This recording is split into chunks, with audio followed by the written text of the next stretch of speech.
E Jesus nos ampare, nos inspire, nos inclua hoje, agora sim. Também qualquer dúvida que eu sofro, porque eu pouco disso eu falo baixo. Mas tudo bem, tá bom. Falar do Evangelho é uma coisa bem difícil. Estudar o Evangelho é muito difícil. As pessoas acham que o Evangelho é um livro simples, porque estão habituadas a fazer uma simples leitura e acham que dessa primeira leitura você consegue extrair do Evangelho os ensinamentos que ali estão. Eu diria que existe um conhecimento bem superficial que está ali. Existe uma segunda camada, que é você penetrar na essência. Existe ainda uma terceira, mais profunda, bem metafísica, que é você precisa de maturidade espiritual para conseguir extrair esse ensinamento.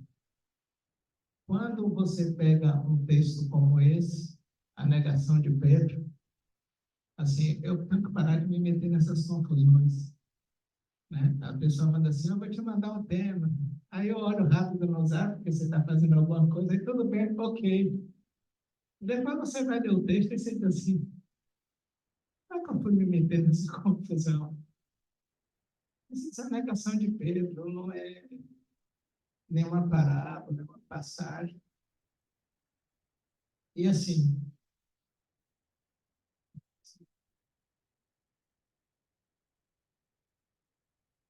você vê que eu visto logo o tema, a negação de Pedro. Eu tenho muita resistência aos títulos do Evangelho. O Evangelho não foi escrito com títulos. Os títulos são colocados pelos tradutores e por pessoas que interpretam. Por que você tem resistência a título? Porque eu acho que o título limita. Quando você pega, coloca lá, parábola do filho pródigo, e os outros dois personagens do texto, o filho mais velho e o pai amante, você fica muito condicionado aí para aquela zona do tipo. Você pega, sei lá, o Sermão do Monte, tem tanta riqueza. Eu acho que o título limita, e quando você coloca um título dessa natureza negativa, a negação de Pedro, você já condena Pedro na saída. Você acaba com a vida de Pedro toda, logo na saída do título. Aí, como hoje é dia da poesia, né? Hoje é aniversário de Castro Alves, aí eu botei um título poético, da última ceia ao Getsemane, chega na casa de Caifás, a jornada vencida. Fica muito mais poético, fica muito mais palatável, mais profundo da gente entender o que está acontecendo.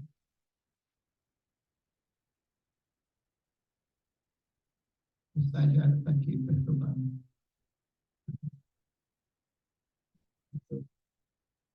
Aí a gente tem o fato da negação de Simão Pedro. Outra coisa, logo assim de saída, Pedro é um nome que não me agrada muito. Porque na minha cabeça, de gente que não é normal, o nome dela é Simão. Simão barra Jonas, Simão filho de Jonas. E aí aparece o sinônimo de Pedro. E aí na minha cabeça diz, não, porque sobre ti vou edificar a minha igreja. Mas o Cristo não disse que é edificar a igreja. Qual é a igreja do Cristo? E não está dizendo que isso fundar a igreja. Em nenhum momento tem essa intenção de fundar a igreja. E colocar essa responsabilidade para Pedro, então tem uma resistência, é particular, uma resistência particular. Eu não gosto do nome de Pedro. Então, Simão. O fato da negação de Simão Pedro parte do testemunho unânime dos evangelhos, sendo que cada um é sempre portador de um detalhe que ajuda não só a conferir a historicidade, mas também a estar mais perto da estrutura interna e externa do acontecimento. Devemos lembrar que o próprio Simão teve o interesse de narrar. Eu não peguei o texto de Humberto de Campos. Humberto de Campos pega o mesmo texto do Evangelho, só que ele faz uma releitura dele, escritor Humberto de Campos. Para quem conhece, por exemplo, Primícias do Reino, né? Uma narrativa tipo Primícias do Reino. Ele não faz como Emmanuel, Humberto de Campos não faz como Emmanuel, faz uma interpretação do texto. Ele simplesmente narra e, obviamente, ele deve ter feito pesquisa no plano espiritual e vai acrescentando dados. Mas nenhum dado que vai fazer falta ao texto do Evangelho. É uma leitura de Humberto de Campos. Eu comecei a pensar nesse texto, né? O que é que a gente olha? Primeira coisa que me chama a atenção, que os 4 evangelistas narram. É comum você ter o texto nos 3 evangelhos sinóticos. João geralmente não narra o que os outros 3 evangelhos trazem. Mas nesse fato específico, João também faz a leitura. Eu digo, não, tem alguma coisa que chama a atenção. Qual outra coisa que chama a atenção nesse texto? Só existe uma testemunha ocular, que é o próprio Pedro. Então, é Pedro que narra. É Pedro que faz questão de contar essa história. Parte do próprio Pedro. Então, já para mim, assim, é um ato de coragem você cortar na sua própria carne e narrar aquilo que, entre aspas, seria condenado. E os 4 evangelhos narram. Os 4 evangelhos trazem a mesma história. Que é uma história que a gente assim, não vamos comentar, não, você fez essa abordagem. Embora é a tendência nossa de seres que não estamos no grau de evolução para encarar as nossas falhas. Mas Pedro não, ele narra com riqueza de detalhes. E os 4 evangelhos trazem a mesma história. É um ponto bem interessante. Eu vou trazer os 4 evangelhos, né, só complementando depois de Mateus. O mais completo seria Marcos. Por que Marcos? Porque Marcos é discípulo de Pedro. João Marcos, ele começa a trajetória dele com o tio Bernabé e com Paulo de Tarso. E aí, na segunda viagem, como ele era meio folgadinho, aí Paulo disse, não vem atrás, não. Você ainda não aguenta a pressão, fica aqui. Ele fica com Barnabé e depois fica com Simão Pedro. Então, ele é um discípulo direto de Simão Pedro. Então, Marcos ouviu direto de Pedro, deve ter ouvido diversas vezes essa história. Mas a narrativa de Mateus eu acho mais estruturada. Então, diz Mateus, no Evangelho de Mateus, Jesus faz um anúncio da negação de Simão Pedro logo a seguir ao compartilhar o pão. O primeiro ato, porque se você pegar só a narração, a negativa, o trecho da negativa, é muita crueldade com Pedro. A gente não pode pegar e estudar o Evangelho pegando trechos separados. Na verdade, a gente tem que olhar o Evangelho como um todo, senão a gente crucifica Pedro. Então, pegando esse contexto onde isso vai acontecer, começa com a Santa Ceia. Aquilo que passaram a chamar de Santa Ceia, né? A Santa Ceia, a última ceia. Então, quando Jesus está lá compartilhando o pão e o vinho, que os católicos traduzem para a Eucaristia, é o primeiro ato dessa jornada. Então, logo a seguir a compartilhar o pão e antes dessa, podem ser registrados outros episódios não menos relevantes, tais como a conspiração dos judeus para matar Jesus. A gente não pode tirar o que está acontecendo ali sem lembrar que não querem matar Jesus. A todo instante, estão tentando armar algo. É lícito pagar imposto a César? Olha, esse homem cura no sábado, esse homem prega no sábado. O tempo todo tem um complô para matar Jesus. Pedro está ciente disso. Podem ser registrados outros episódios, não menos relevantes, tais como a conspiração dos judeus para matar Jesus. A unção de Jesus pela mulher de Betânia, aquela mulher que quebra o jarro, o perfume, lava o cabelo, os pés, etc. O acordo de Judas Iscariotes, ou simplesmente Judas, é quando Judas vai lá, os sacerdotes, e promete entregar Jesus. Tudo isso está acontecendo nesse mesmo contexto, né? Nesse mesmo tempo. O sumo sacerdote para entregar Jesus à última ceia. Dentro desse contexto, Jesus anuncia, fazendo lembrar o seguinte: aí Jesus, na ceia, diz: sabeis que daqui a 2 dias será a Páscoa, e o Filho do Homem, ele, Jesus, será entregue para ser crucificado. Você imagina, você já tem 3 anos de jornada com Cristo, né? Ele já está acompanhando Jesus há 3 anos. Há todas as profecias dizendo que algo vai acontecer com aquele que seria o Messias. Pedro está ciente disso, todo mundo está ciente da mesma coisa. E aí Jesus disse, olha, daqui a 2 dias vai acontecer. Essa noite, continua Jesus, essa noite, todos vós vos escandalizarei por minha causa, pois está escrito, ferirei o pastor e as ovelhas do rebanho se dispersarão. É um golpe duro que Jesus dá ao discípulo. Olha, essa noite vou ferir o pastor e vocês vão correr. Como diz os meninos hoje, vocês vão casar. Vocês vão abrir o gás. Ah, você vai de pé? Não. Vou ficar com você, eu sou fiel. Me acompanhei até aqui, que é isso? Falou? Mas depois que eu ressurgir, eu vos precederei na Galileia. Esse é o contexto que está acontecendo tudo. Simão Pedro protesta. Giovanni ia protestar. Suzy ia protestar. A advertência de Jesus e Jesus anuncia a negação. Continua a protestar e com ele todos os outros discípulos, pois como está escrito, a gente vai para o Evangelho, Simão tomando a palavra e disse, ainda que todos se escandalizem por sua causa, eu jamais me escandalizarei. Jesus declarou, imagina, Jesus era o povo do peixe e disse, em verdade eu te digo, que essa noite, antes que o galo cante, me negará 3 vezes. Ao que Pedro disse, mesmo que tiver de morrer contigo, não te negarei. O mesmo disse todos os discípulos. Então você tem um contexto de uma ceia que os profetas já tinham previsto há décadas. Jesus confirma a profecia, diz quando vai acontecer dali a 2 dias, diz como vai acontecer, qual a reação do discípulo. Pedro de imediato reage. Não. Trazendo para os meninos, eu não vou ver a corda, não. Estamos juntos. É nós. Então, Jesus, Pedro, depois do anúncio da negação, Jesus vai com os discípulos para o Getsemane, local do Vale do Cedron, ao pé do Monte das Oliveiras.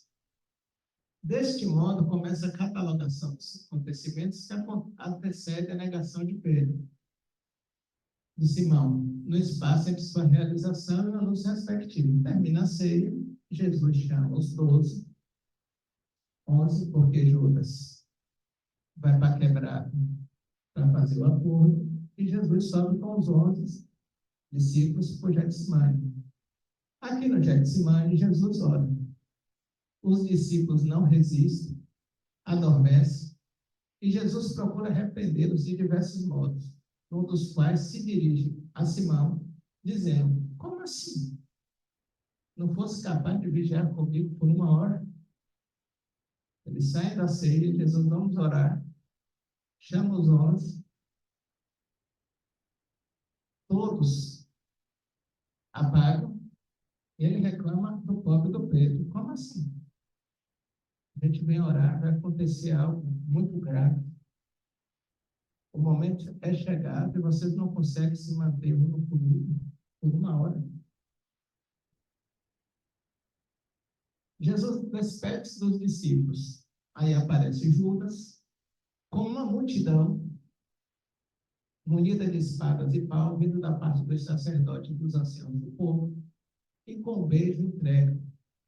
O homem daqueles que estavam com Jesus recorre à espada que tem consigo e decepa a orelha do servo do sumo sacerdote, que se encontra na multidão que vem prender Jesus. Este homem é severamente repreendido por Jesus por tal atitude. Repare que coragem. Repare como ele cumpre o que ele disse. Ele disse, ninguém vai me pegar, não. Se vier, a gente vai para a briga. E aí vem uma multidão. Garanto que 99%, só ajudando a ficar, 99% daqui correria. Quando chegasse a multidão, a tendência é correr. Pedro não. Pedro puxa a espada e parte para cima. E ainda dá um golpe. Pedro é covarde? Como assim Pedro é covarde? Se a multidão repreendeu o bem-amado, e ele reage instantaneamente, sem medo, contra uma multidão que vem armada, segundo Mateus, de pau, espada e tudo mais. Jesus é preso, levado para o Sinédrio, no Tribunal Judaico, às vezes também chamado de Conselho Superior, de um Conselho Superior, Conselho Inferior, sendo juízes Caifás, os sumos sacerdotes, os escribas e os anciãos. Conforme o texto, Simão seguiu. Como assim Simão seguiu? Um covarde não vai seguir. Vai fazer como os outros. Simão seguiu Jesus de longe até o pátio. Uma atitude de um covarde. Não é atitude de quem nega. Não é atitude de quem abandona um amigo. Como é que o amigo preso você vai atrás ao ponto de entrar no pátio da casa de Caifás? As casas dos homens ricos de Jerusalém eram cercadas. O pátio ficava no centro. Era uma construção louca. E ele foi mesmo para o pátio. Sentou-se com os guardas, para ver como aquilo ia terminar. No curso desses acontecimentos, chega finalmente o momento exato da negação. Simão estava sentado fora, no pátio, aproximou-se dele uma criada, dizendo: sempre tem alguém com a língua comprida, né? Também tu estavas com Jesus, o Galileu. Ele, porém, negou diante de todos, dizendo: não sei o que dizes. O que é interessante aqui é que a primeira acusação parte de uma mulher. E a mulher, naquela época, não tinha voz. Pedro podia, não, simplesmente ele nega. Ele prefere negar. Saindo para o pórtico, para a varanda, outra vez, viu e disse aos que ali estavam: ele estava com Jesus, o Nazareu. De novo, ele negou, jurando que não conhecia o homem. A mulher aponta, ele disse não. Alguém aponta, ele diz não. Pouco depois, os que lá estavam disseram a Pedro: de fato, também tu és um deles, pois o teu dialeto te denuncia. Se a gente for nordestino for para São Paulo, nosso linguajar denuncia logo. Se um paulista vem para cá, a gente diz logo: você não é baiano, não tem as manhas, não sabe falar nosso idioma, nosso baianês. Mesma coisa, Pedro era galileu. Por algum motivo, reconheceram logo na forma dele falar que ele não era. Ou seja, a acusação aqui é mais incisiva. Você era um deles, e até sua forma de falar o denuncia. Então ele começou a paraguejar e jurar, dizendo: não conheço esse homem. E imediatamente um galo cantou. E Pedro se lembrou da palavra que Jesus dissera: antes que o galo cante, 3 vezes me negarás. Saindo dali, chorou amargamente. Aqui tem uma coisa interessante em relação a esse galo, porque muitos estudiosos dizem: não podia ter galo dentro de Jerusalém. Esse galo tinha que ficar fora. Nós sabemos. Porque o galo era tido como um animal que causava a contaminação. A expressão que os judeus usam. Tipo contaminação, você não pode entrar no templo, não pode. Perder a pureza. Né? Perder a pureza. Então, eles defendem a tese que às 3 horas da madrugada, a guarda romana da Torre Antonina era mudada. E aí tocava uma trombeta chamada galetícia, que traduzindo seria galo. Então, esse galo pode ser a trombeta tocada pelos romanos na Torre Antonina. Só um detalhe. A sessão da alegação encerra o capítulo 26 de Mateus. O Sinédrio vai deliberar, a partir daí vem a deliberação do Sinédrio, aí começa aquela confusão, manda para Pilatos, traz de volta, manda para Herodes, etc. Jesus é transferido para o tribunal romano, presidido por Pilatos, com os Pilatos, Judas comete suicídio, e aí vai terminar com crucificação, morte, ressurreição e a aparição para Madalena e para os discípulos. A gente está no Evangelho de Marcos. O relato de Marcos não difere tanto do relato de Mateus, porém, importa sublinhar um outro detalhe que se especifica somente em Marcos, para, desse modo, compreender aquele detalhe que enriquece somente Mateus. Obrigado.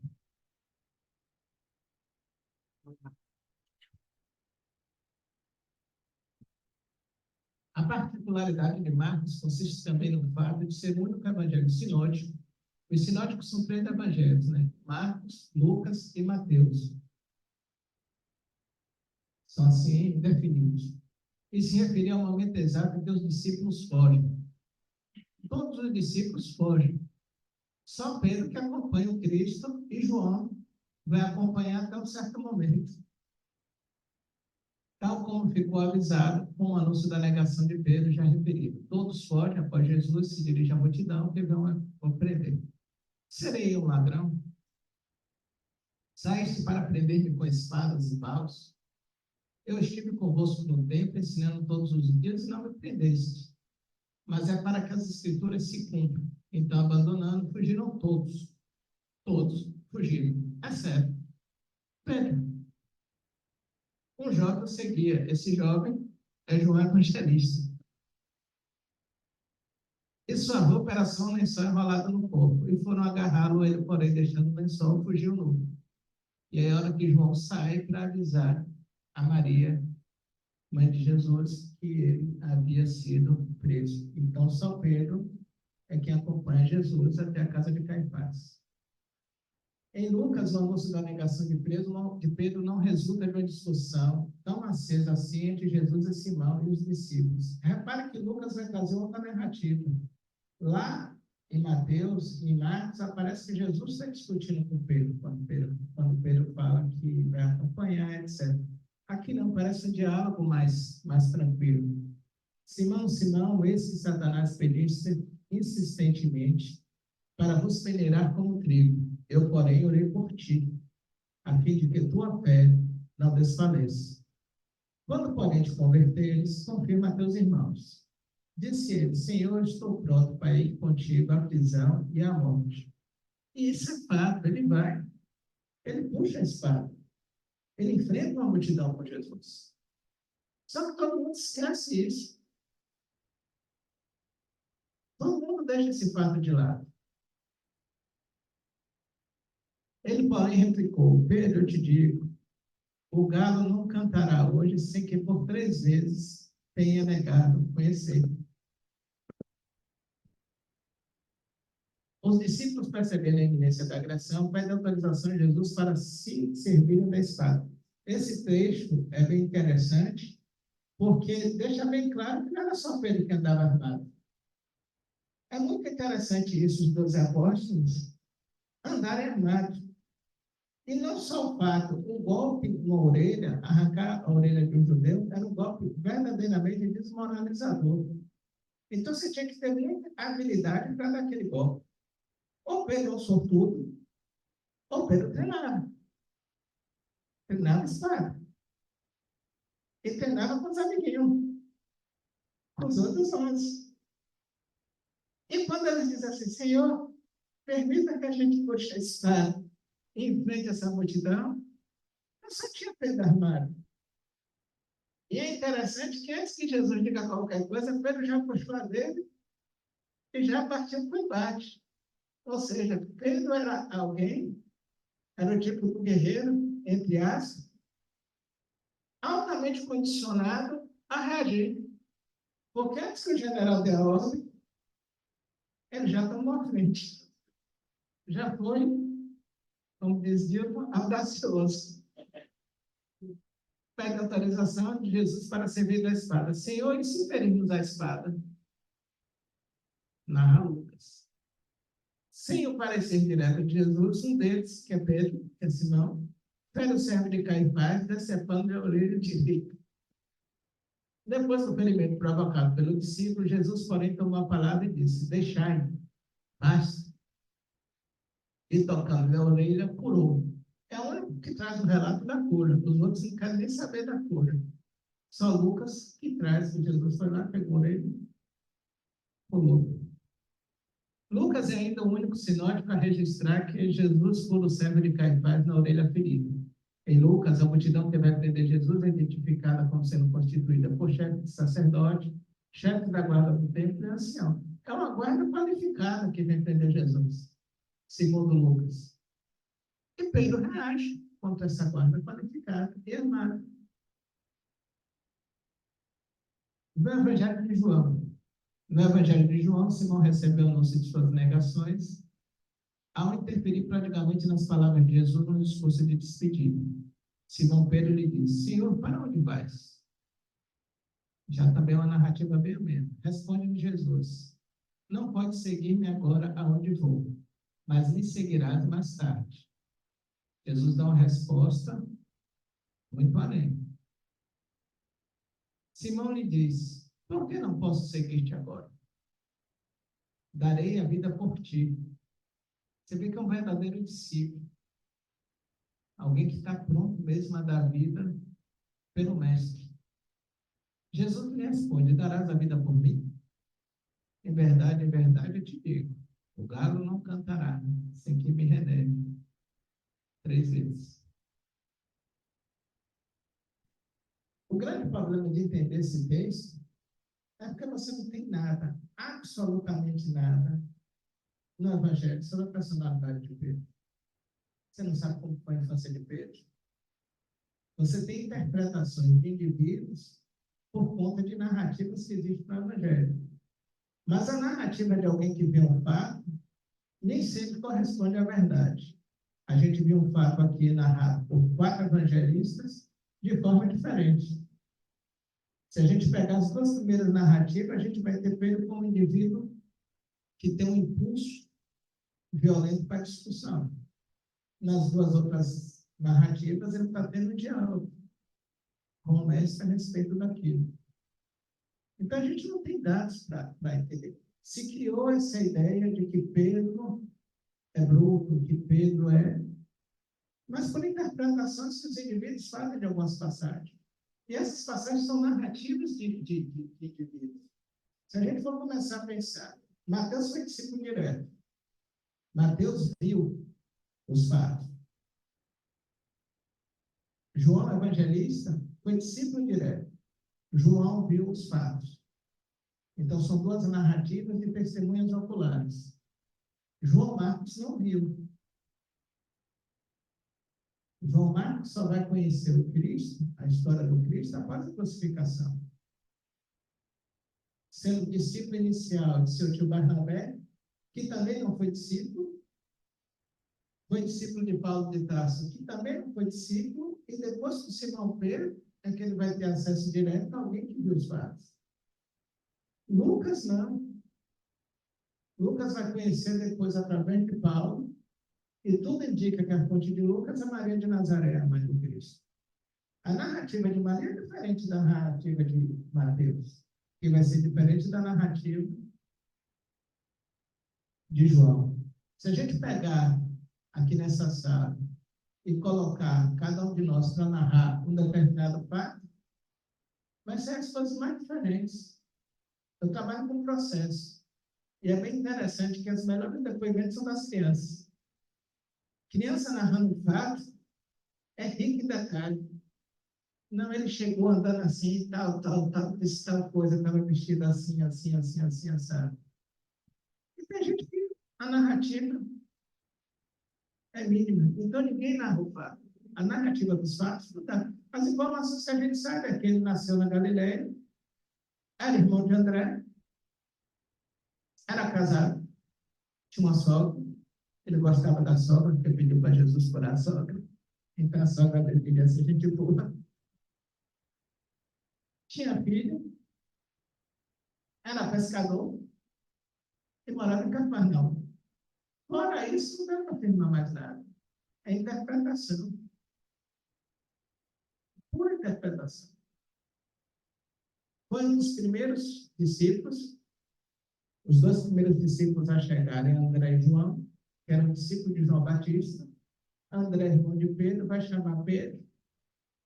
E aí Pedro é um dos primeiros a chegar. André, Pedro, João e Tiago são os quatro. Primeiro, depois vem Felipe e Natanael. E aí chegam os outros seis. Então, Pedro é da primeira hora. A gente pensa que Pedro acompanha tudo. Pedro viu tudo. Pedro viu o milagre da pescaria. Pedro viu as bodas de Caná. Pedro viu a transfiguração. E a transfiguração é interessante porque só tem três testemunhas, que é Pedro, Tiago e João. A cura da filha de Jairo só tem três testemunhas. Pedro, Tiago e João. Então, Pedro viu tudo. Pedro participava de tudo. O nome é primitivo Pedro. Aí a gente adianta. E aí Pedro é levado por Jesus, por André. André que apresenta, então torna o discípulo mais próximo. Acompanha Jesus sempre, em que deposita plena confiança, testemunha todos os ensinamentos, milagres, a cura da sogra, assiste a ressurreição da filha de Jairo, a transfiguração de Jesus. A transfiguração é o momento mais apoteótico que tem no Evangelho. Quem estava lá? Pedro. Pedro foi quem viu Elias. Pedro foi quem viu Moisés. Pedro foi quem viu Cristo na sua plenitude maior. Pedro, Tiago maior e João.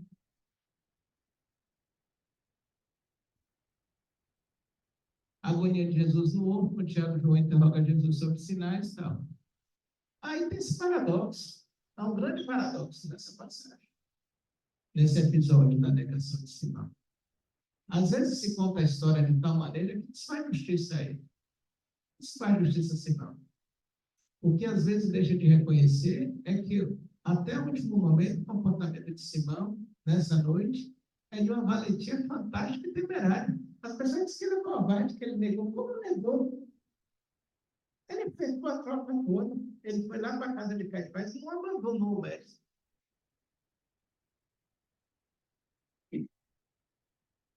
Começando a tirar a espada no jardim com a coragem de quem pretende enfrentar sozinho toda uma turma, ele não esperou os colegas tirar a espada. Ele mesmo toma iniciativa. Nessa réplica, pede o sumo sacerdote. Agora, a simples prudência terá levado Pedro a não se deixar ver. O último lugar onde ninguém sonha que Simão vai, ao pátio da casa do sumo sacerdote. E aí, precisamente, para onde ele se dirige? Ao suicida em potencial, um kamikaze. Primeiro ele fere a guarda e depois o convite da guarda. Mas é um louco. E por que ele foi para lá, para a casa de Caifás?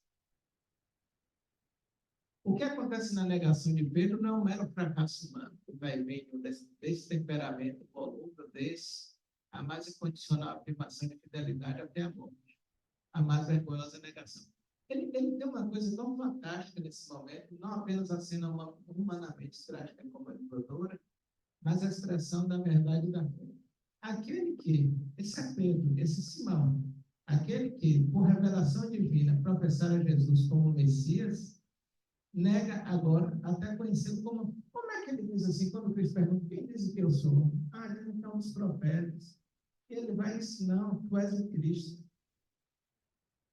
Como é que ele consegue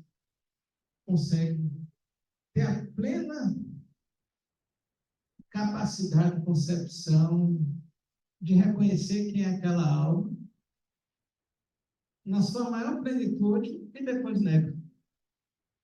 Não faz sentido. Tem algo que não sei explicar, não sei dizer, não... Essa contradição, difícil de compreender, não sei. Como é que você tira a conclusão? Eu sei quem é você. Eu lhe reconheço. Você é o Cristo. Você é o Messias que há de vir. E de repente você conhece? Não. Conhece? Não. Rapaz, já disse que não. Se você compreendeu na profundidade, qual a conclusão que eu tiro? Pense que foi por amor que levou a desembanhar a espada. E foi por amor que o levou e o prendeu no pátio. apesar de ter sido reconhecido por 3 vezes, que foi por amor que levou a chorar e cair em si. E para mim não é uma história de covardia, mas de amor ao amado. E aí fica para vocês tirarem as conclusões de vocês.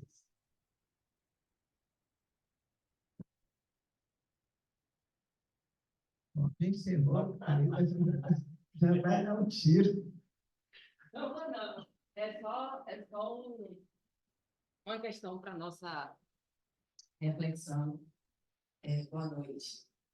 Eu também não acho que Pedro tenha sido um covarde, não. E também não acho que seja essa a grande questão do Evangelho. Eu acredito que a experiência de Pedro, ela mostra muito de quem nós somos, né? Apesar do que a gente ouve falar do Cristo, entende dos ensinamentos dele, no fundo, a gente acha que é uma experiência material que vai ser vivida nesta vida. E eu acho que é muito por essa linha que Pedro pegou a espada e foi às vias de fato. E talvez a grande demonstração dele de que, eu não chamaria de amor, Marconi, mas eu acho que Pedro, no afã, né, na incompreensão ainda do que era o ensinamento do Cristo, e a gente tem que ter muito cuidado com isso, porque ao longo da história muitas pessoas levantaram espadas, literalmente, em nome do Cristo. E isso não é o que Cristo é de nós.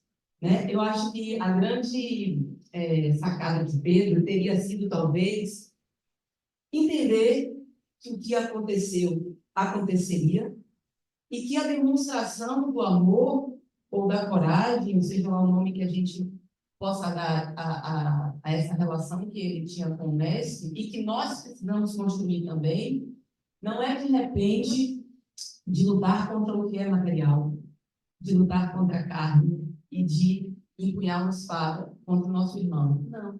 A relação que o mestre espera e exige de nós é de que a gente saiba qual é o momento de dizer que seja feita a tua vontade, né? Já que o mestre vem ao longo de todo o processo falando sobre o meu reino não é deste mundo, né? Apesar do entendimento deles de que haveria um príncipe que iria dominar, ia haver uma inversão, os judeus a partir dali iriam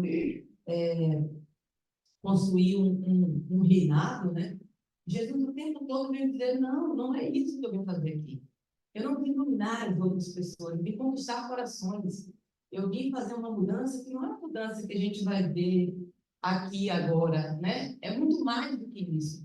E todos os discípulos ouviram muito. E aqui não é uma crítica a Pedro, pelo amor de Deus, porque se a gente hoje, no século XXI, tem essa dificuldade de compreender o que é efetivamente o ensinamento do mestre, imagine. É só para a gente entender que não é corajoso empunhar uma espada. Eu acredito que o que o mestre espera de nós, no momento de coragem, é que a gente externe esse amor, que é fácil, definitivamente não é. E também não acho que Pedro mereça ou deva ser condenado por essa ou aquela atitude. Eu só quis trazer para que a gente reflita, né, sobre quais batalhas nós precisamos lutar e de que forma essas batalhas precisam ser lutadas. Precisam ser o bom combate, né? O bom combate, você vencer literalmente através da espada o seu irmão, ou o bom combate é outra coisa, né? Que a gente precisa efetivamente descobrir o que é. Era só essa provocação, mas pelo amor de Deus. Além de fácil a gente rebater os argumentos, que é rapidinho. Quando você fala da espada, a espada sim deve ser usada. É porque a gente tem uma ideia deturpada de espada. A gente usa a espada de forma tão errônea, e quando alguém fala da espada, a gente faz logo essa ligação.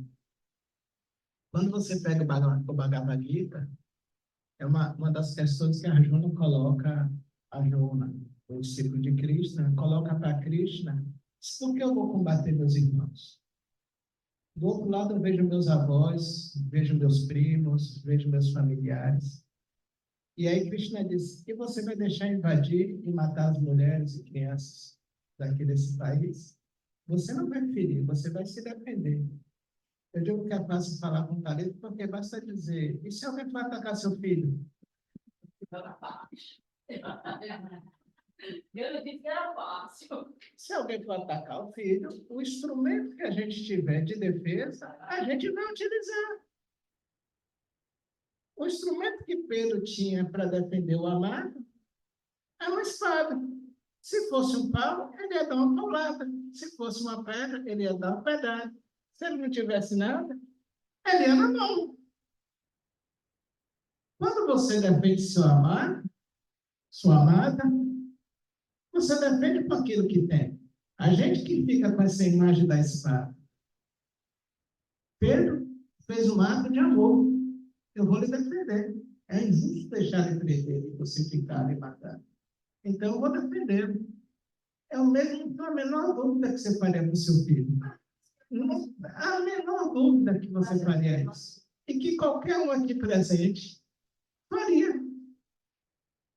Um ato de defesa, utilizando moderadamente os meios que estão a seu alcance. A única pergunta que a gente tem que fazer é: era o meio necessário? E aí você vai entrar na questão de Pedro. Por isso que eu digo, é muito difícil você fazer esse julgamento, até porque nenhum dos quatro, sendo que nenhum dos quatro interrogou a Pedro porque ele fez aquilo, e Pedro também não disse por que ele fez. Então, cada um vai tirar a sua conclusão, e quando a sua conclusão é justa, a gente vai tirar a conclusão dentro da nossa compreensão, dentro da nossa capacidade cognitiva. Eu só acho que a gente não deve usar a negação de Pedro como se fosse o fato que define tudo. Você tem todo um contexto, e o indivíduo está vivenciando aquele contexto, e apesar de existir a negativa, não é o fato principal de tudo isso. Ele tem outros comportamentos muito mais geniais, grandiosos, do que o fato de ter dito à moça: não conheço, não conheço, não conheço. E o mais interessante é que ninguém fala que ele cai em si como jovem, o filho pródigo. Ele cai em si, ele chora, e depois dali ele se transforma num gigante. E se a gente tem acesso hoje ao Evangelho, Pedro é uma das figuras fundamentais, Simão é uma das figuras fundamentais para que a gente tenha esse acesso. Simão e Paulo de Tarso, na minha ótica, e Tiago, filho de Alfeu, por mais crítica que faça a foto do Tiago também, é uma figura fundamental, porque Tiago é quem segura os judeus em Jerusalém, para que Paulo possa semear o Evangelho. Mas as pessoas criticam Tiago de forma bem dura. E Pedro é o equilíbrio digamos assim, desse tripé, sem tirar o mérito dos outros evangelistas. Mas, aliás, a gente vai falar alguma coisa contra ele, como parte do princípio, pela sua época. Mas, olha, Thalita trouxe algo que, para mim, foi o que me veio à mente quando eu lancei. Porque a negação de Pedro, ele mostra o quanto nós, seres humanos, somos frágeis. Porque, veja, naquele mesmo instante em que Pedro respondeu a Jesus: tu és o Cristo, o Filho de Deus vivo, e aí Jesus fala sobre isso, né? sobre essa fala construirei a minha eclésia. Ao mesmo tempo, logo após, Jesus cita que ele vai passar pela morte, ele será entregue, e Pedro fala: jamais deixarei isso. A mesma coisa, né? Jamais deixarei que isso aconteça. E o que é que Jesus diz para ele? Antes era: sobre ti, sobre tua fala, construirei. E agora ele diz o seguinte: passa para trás. Né? Ele chama Pedro de Satanás. Satanás é o adversário, é o inimigo. Mas foi Pedro que ele chamou? Não, foi a fala de Pedro. Então, primeiro eu te reconheço como Cristo, Deus vivo. E depois eu digo: jamais isso acontecerá com você. Aí Jesus disse, por um acaso eu não cumprirei a vontade do meu Pai? Se você está impedindo que a vontade de meu Pai se cumpra, então você está como o inimigo do Satanás. E aí, eu concordo com Pedro, de todos, acho que era o que mais amava Jesus. Assim como João diz que ele era o discípulo amado, né? João disse que era o discípulo amado. Para mim, Pedro era o que mais amava Jesus. Porém, nós somos humanos. E estamos presos ainda às nossas concepções.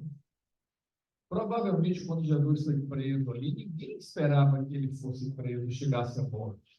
E todo mundo está dizendo, ele é o Cristo. Ele vai se safar de qualquer coisa. E de repente ele fica velho, né? E aí, o próprio Jesus predisse, né? Que o negará. Mas Rodrigo também duas perguntas. Dito isso. Só rapidinho.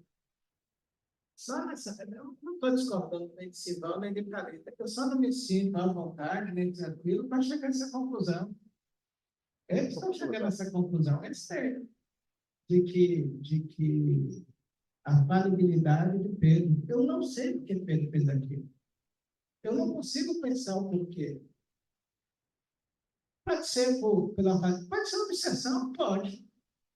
Ah, Pedro estava obsidiado naquela hora, alguém pode achar que não, Pedro estava com salto alto e aí caiu do cavalo. Eu não consigo. Eu não consigo bater esse martelo. Compreendo todas as duas falas. Mas eu prefiro deixar em aberto, cada um chega à sua conclusão. É uma lição? Ah, uma lição. Olha, não pense que porque você está acompanhando Cristo 3 anos, que você já percebeu que ele de fato é o Messias, é o Cristo, que ele prometeu que você vai ser o ponta de lança dele, o centroavante do time dele e tal, que você não possa escorregar. Eu só não me sinto à vontade para não estar faltando algo. Falta uma peça, mas compreendo vocês dois. Eu sou voto vencido. Você vê que Pedro não poderia falhar, seria dar a ele uma condição. Sim, não. Qualquer um ali. Qualquer um ali. Qualquer um. Mas essa é uma condição. Se Jesus disse que ele negaria ele 3 vezes, que aconteceu com a primeira, aonde estava o livre-arbítrio de Pedro? Ele não poderia fazer diferente? E a segunda pergunta é. A segunda pergunta é. O que o nosso irmão Humberto de Campos fala? Ele fala alguma coisa sobre isso? Não sei. A segunda pergunta você responder. E a primeira, ele faz uma pergunta. É a mesma coisa que eu tinha um amigo. Tem um amigo desencarnado, o Ferreira de Souza. Ele dizia assim: Jesus sabia que Judas ia trair ele, por que deixou? Ele disse assim: aquele que colocar a mão comigo vai ser o que vai me. Foi Judas. Aí você faz a grande pergunta, a pergunta dos milhões, né? Como os meninos dizem. Por que Jesus permitiu que Judas praticasse o ato? Por que Jesus permitiu que Pedro negasse? E aí você diz assim, Jesus vira para Judas, olha para ele, olha, dá spoiler de quê? Aí, quando você está falando da negação de Pedro, eu falo de Judas. Não, você fala assim, Judas. Já até me perdi no que eu ia falar. Já nem sei mais o que eu ia falar. Passou. Se vão para me contar, não está livre.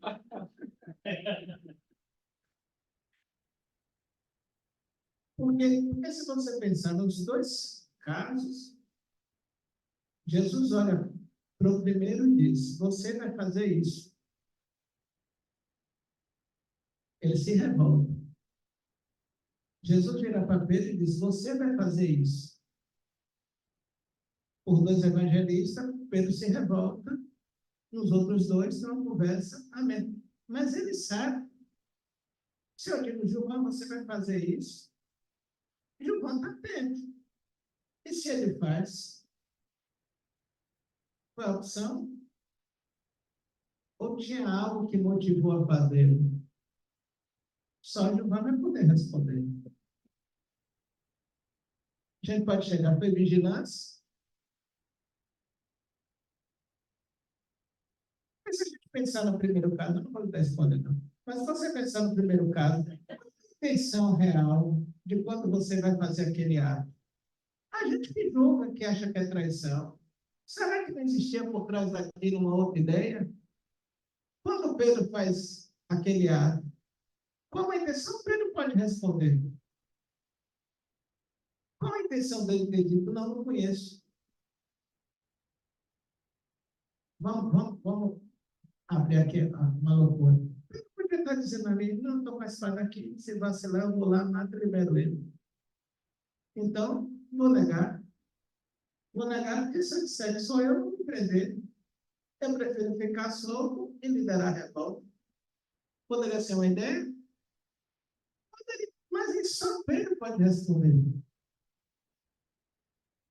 Não dá para a gente chegar a ter ideia do que, por que ele fez aquilo. O problema é que os evangelistas não perguntaram, são curados, cara, por que você fez aquilo, por que você levou?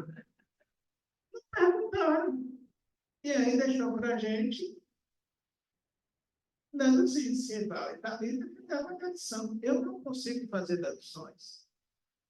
Até porque minha mente é viciada em processo, em fazer processo. Então, eu só posso fazer o que está nos autos. O que não está nos autos, não dá para você condenar ou absolver se está lá. Hã? Não, no meu caso específico, você só pode chegar a uma conclusão se estiver ali dentro do processo. Fora dali, eu não posso me dar o luxo de chegar a uma conclusão. E aqui é a mesma coisa, ficou em aberto. Jesus tem, o Evangelho tem essa coisa. Você pega, por exemplo, a parábola do filho pródigo, você não sabe o final da parábola. O filho pródigo retornou à casa do pai. E é uma parábola. O filho rico, o filho mais velho, fala na porta, o pai diz, entre, a casa também é tua. E ele entrou, parábola, fica em aberto. Então, tem várias passagens no Evangelho que saem abertas. Essa ficou em aberto. Por que Pedro negou? Sim. Fazia parte da estrutura da porta da vinda de Deus. A missão de Pedro seria essa, até mesmo negar a Hilton está perguntando se fazia parte do contexto, e no caso específico, se era missão de Pedro trair Jesus. Então, Judas é o grande herói, porque pegar a missão do próprio Judas de traição e entregar ele para corroborar tudo. Não dá para a gente. Missão ordinária é essa: você vai reencarnar, vai encontrar com Cristo, vai andar com ele, mas no final você vai apunhalar ele pelas costas, pelo meio. Tá, não, essas ideias não. Eu acho que a negação de Deus fala mais sobre ele do que sobre a relação dele com Cristo, porque eu acho que isso é tão importante para o mestre. Qual a magnitude dele, entender como somos todos, né? A vida de destrambelhar. Isso fica muito mais para a gente que fez, né? Eu acho que o choro do Pedro lá, no final. Não, mas eu pensei, a Thalita está colocando aqui que todo esse episódio fala mais da personagem. O pessoal se volta aqui. Então, na verdade, é isso. Fala mais. É toda interpretação, porque fica em aberto. O Evangelho é fantástico por isso. Quem tiver ouvido de ouvir, que ouça. Quem tiver capacidade de perceber, perceba. Quem tiver olhos para ver, que veja. Está na mesma.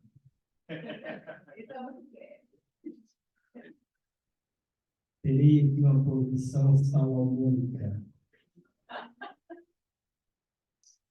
Thalita e Silval têm razão e Marconi está certo.